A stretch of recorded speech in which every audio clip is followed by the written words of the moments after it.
Don't panic.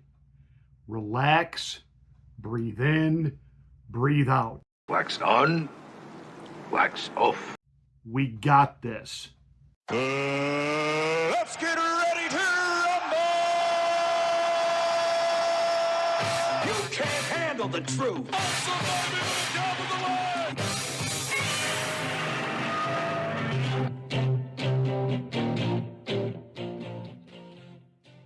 Hi, I'm Pastor Marty, and welcome to the Afternoon Drive. Please make sure that you are subscribed to the channel, and once you are, smack the bell, click the word all. That will give you a notification of my rants, my ravings, my undeniably flawless reasonings. Hey, please like and share this video. That's the way that we get the word out that we're here. Welcome to the Afternoon Drive.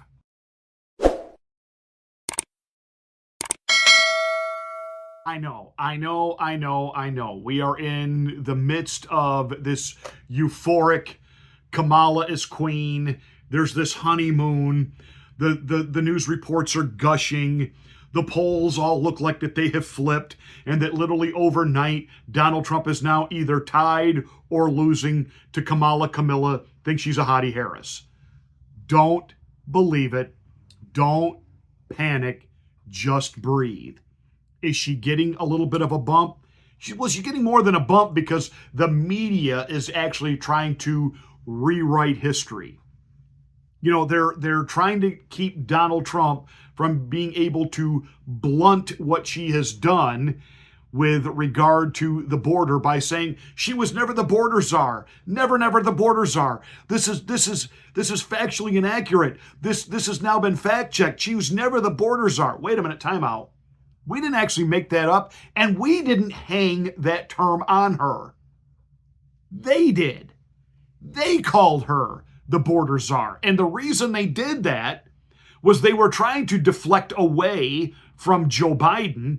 And if there was going to be any backlash at all on the border policy, that at first the Biden administration tried to tell us there was no problem. Everything was safe and secure at the border. Why the border had never been this safe and secure, and everything was wonderful. But when the Democratic mayors who declared themselves as sanctuary cities, well, when Republican governors like Abbott and DeSantis took them up on those offers and began putting the illegals crossing into their states onto buses and planes and sending them to all these blue sanctuary cities like New York, all of a sudden, these Democratic mayors began screaming, "No, we can't do this. We can't handle this influx. They're a drain on us. They're stealing and they're killing and they're wreaking havoc, and we have nothing to support them with." Then all of a sudden, we have a border crisis. And Kamala was the border czar. Why? Because, again, the media was trying to carry the water for Joe Biden. But Joe referred to her as his border czar, that this was all on her. So don't let them rewrite this history on you. Quote unquote border czar.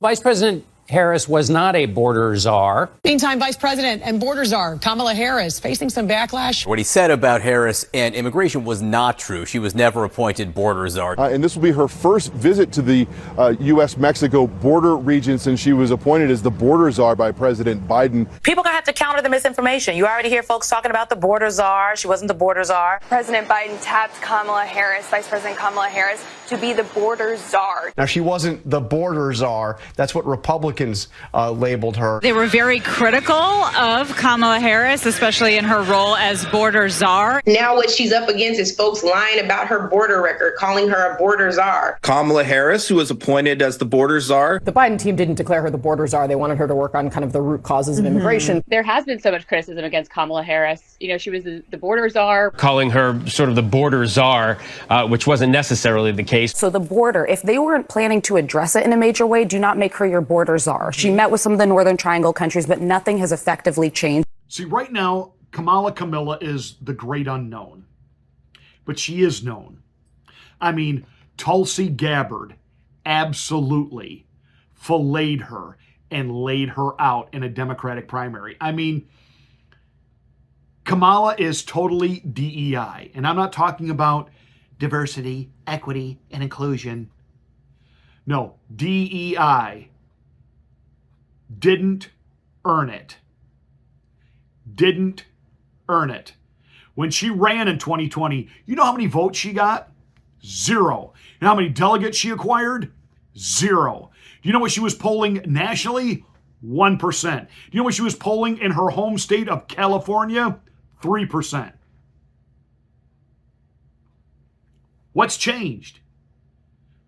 Joe Biden picked her. She didn't earn this. She hasn't received a single vote.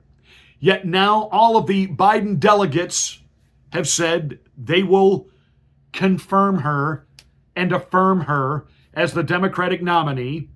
The Biden donors are forking their money over now to Kamala. She's had a major windfall. No, this is money that the Democrats have been holding on to that they didn't want to give to Joe, and then all of a sudden she becomes a recipient of it. It doesn't mean this is going to be sustained and maintained. Relax. Breathe. Breathe. It's okay. This will continue, this little honeymoon, I'm going to predict up to the convention. And the convention is set to be a repeat of 1968 because the woke left, the anti-Israel, pro-Palestine, they're going to wreak havoc. And the media is going to do everything they can not to cover it. But these people are just so unhinged, something's going to happen where the media has no choice but to cover it. And it is going to be tanked and linked and glued to the Democratic Party. A party in chaos. And trust me, breathe. These polls are being absolutely fabricated right now. Now, is it effective? Well, I'm sure some people are beginning to step back and go, oh, well, gee, maybe it's not Donald Trump. Maybe it will be Kamala. There are people, obviously, that were never going to vote for Trump that now they're thinking, well, I guess I could vote for Kamala. But again, they need to be reminded of her record. She was voted the most liberal, progressive senator ever to have served in Congress. One of the very first things she did after accepting the mantle of running for president just a couple of weeks ago, she ran to the LBGTQ, RFT, MICKEY, MOUSC community and did a sit down with trans and drag queens. And that was her numero uno first stop.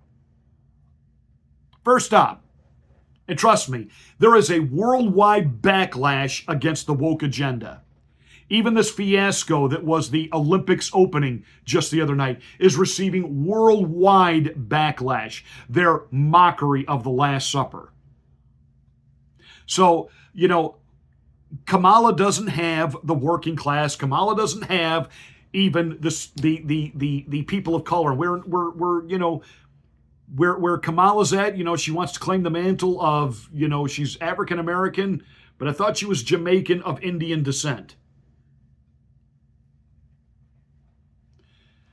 But she doesn't have the community of people that she thinks she has this time around. Remember, her policies as a DA and Attorney General affected them disproportionately. And she is on record in California of not wanting to give prisoners their parole and their release because, quote, California would be losing their labor pool. These people were barely making slave wages, which, you know, her family were slave traders back in the day. Don't think that black Americans don't know Kamala Harris. They do. They do. And they won't be supporting her in Van Jones' wet dream fantasy, the 20,000 black men that apparently he was on a 20,000 conference call with. He said, I was on a call with 20,000 black men and they are ready to defend Kamala. Really? I don't see much defending going on out there. Breathe. Her record is directly linked to Joe Biden. And it will take the American people about a month for that to really sink in. But there is good news on the horizon. Gary Mitchell is one of the lead pollsters for the Rasmussen poll, which is one of the most accurate polls and indicators of what's happening in the United States. has said these polls that are in favor of Kamala are a complete canard. They are a total fabrication. Everybody in the country right now is Googling every single Kamala Harris adjacent term. The media is trying to prop this woman up, turn her into basically a female Obama, and cherry pick the two polls that have her up. But if you go to Real Clear Politics Aggregate, right, those are clearly outliers. We ran numbers. We got them back Thursday morning. We still have Trump up 7 over Kamala Harris. I will say their psyop is somewhat effective on some people. Thursday night's data came back and it was roughly head-to-head. So she's down to a +4, or Trump's down to a +4 over Kamala Harris. But I mean, that's still solidly up outside the margin of error. And if you look at all the polls out there, everybody basically agrees with us. Harvard Harris has been polling on Kamala Trump for the last 6 months more than anybody else. And their races, they had Trump up +10, +12. They still have her up massively, pretty close to us. So there's just no way that this woman is beating Donald Trump. And all of our polling has pointed to this. She's never really outperformed him. I think at this point, they're basically just, swap in puppet A for puppet B. And I think a lot of voters realize that. So Trump is still winning massively in the national popular vote. Now, I will say, after 2020, we've all learned that the national popular vote still counts a heck of a lot less than it did before 2020. But even in our swing states, we went out and did a swing state poll up until July 12th, and we had Trump, even in a Trump +3 poll, we had Trump winning from 1 to 9 points in every single swing state. I don't think those people are going to be baited into switching their vote from Trump to Kamala Harris because Biden's out of the race, to be honest with you. What do we do in the meantime? You tell anyone that you know that is now thinking, oh, I couldn't vote for Joe Biden because he was old and mentally impaired, but boy, Kamala, she's got zip and pip and I could vote for her. You start telling them about her record. And you keep reminding them she was part of the Biden administration. You feel lied to about Joe and his mental health? Kamala knew. She didn't say anything. Kamala knew. Kamala's in charge of the border. Look what's happening. Kamala was his partner in crime on the economy. Are you feeling it at the grocery store? Are you feeling it at the gas pump? You really want 4 more years of this? When people begin to associate the Biden record with Kamala, it's over. The honeymoon will end, I predict, well before September. Harris would be the first woman president, first black woman president, and first Asian president. But I don't vote for who will be the first. I vote for who will win. And for whatever reason, Harris has never been popular. It's not fair that she's not popular. She's intelligent and accomplished, and in fact was put in charge of the border. And look at how, okay, bad example.